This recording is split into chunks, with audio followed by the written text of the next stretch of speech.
So we're here today in Hoboken, not very far from Saber Interactive's New Jersey office. And if you didn't know, Hoboken is the birthplace of Frank Sinatra. Inversion is a third-person shooter that has a unique gameplay element, which is the ability to control gravity and to navigate in altered gravity environments. What Saber likes to do as a company is we like to try to find cool technical ways to innovate and then see how we can make cool gameplay flow from it.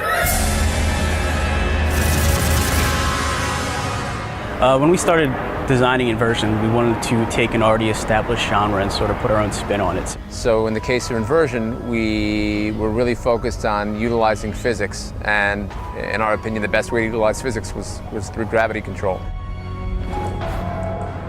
In the single-player campaign, you play as Davis Russell. He's a cop. Davis Russell is just a policeman with a wife and a kid and a life. On a routine day, he's out with his partner, Leo Delgado, and on the way home, just this incredible thing happens. Vanguard PD, hands up! Drop your weapons! We don't know who the invasion is from. We don't know who these people are.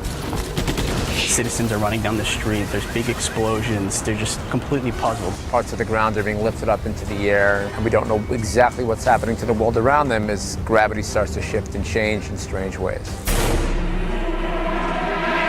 So you can also play the game if you're the second player as a guy named Leo Delgado. Him and Davis have been partners for many years, and they go back quite a ways. Davis is very different from Leo, and they're a good complement to one another in the gameplay. The enemies are called the Lutadors. Davis and Leo really aren't sure where they've come from. I can kind of give you the historical background, the initial designs in terms of the art, style, and feel that we were going to do something which kind of looked a little bit like a Brazilian city. The Lutadors came from that whole idea about the influences with, Portugal or Brazil, better yet. They are more savage because of the conditions that they're living in, and that their size and form is based off of that as well. And as the story progresses, you also progress with Leo and Davis. You get to find out more and more and more about what's going on. There's a lot of deep tricks that we have. Which turns what many might consider to be kind of a generic, prototypical story into something a little bit different. It's a cool twist, and we like it, and it fits. It fits for the game.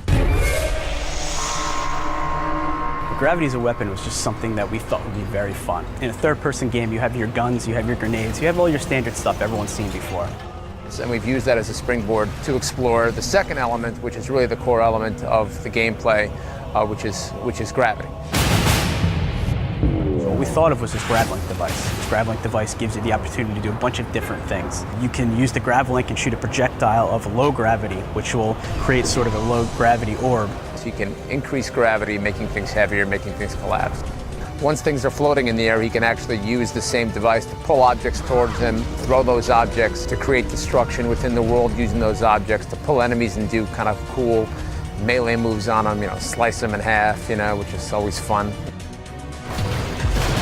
Come on, move it! There's things that we didn't even know the player can do until we started playing around with gravity within the course of the game. You want to get to use them, you want to learn them, and sort of become really intimate with these things, because they're going to help you out. And because we're using realistic physics to simulate everything we're doing in the game world, there's no limits to what can be done. So I think people are going to be doing things that we didn't expect, and we're going to be surprised by them as well.